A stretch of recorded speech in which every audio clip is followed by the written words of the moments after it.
So, eto na nga mga insan, pakinggan natin ang bagong reporter ng Pilipinas. Imbis na gumawa ng plano para sa mga OFW na maiipit sa gera dun sa Middle East, nagre-reporting siya. Malayong-malayo sa ginawa dati ni former President Digong Duterte, mga insan, no, na talagang pinulong yung mga tao, yung mga kabinete niya para kung sakaling matuloy yung gera ay alam nilang dapat gawin. Pero ito, kakaiba yung presidente nyo, nag-report ala reporter.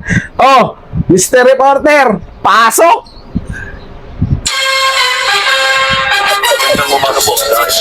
Kapalagay ko po ay napalitaan na po ang pinumpang ng Israel at Amerika, ang Iran.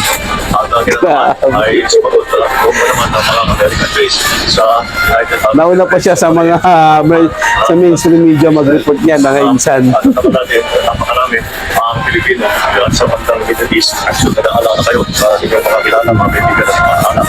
Nandun. Mula nung napalitaan natin na nagsimula itong gera ay nagpo-monitor na kami kahapon sa late na afternoon sa ating mga embassy, sa ating mga labor attache, sa lahat ng mga embassy natin doon sa Middle East. At nais kong i-report sa ating mga kababayan na sa ngayon, as of 9 o'clock Sunday, wala po tayong natatanggap na report na may casualty ng Pilipino. Mga po Pilipino Hintayin ko may casualties. Awit sa'yo. Pakiya. Patrol! Ang galing. Ang galing mo, Mr. President. Sa halip na action yung gawin mo, reporting, sa halip na tulong ang ibigay mo, nag-ano na sila, nag-aantabay. Ano yun? Wala kang konkretong plano para sa OFW natin. Bakit?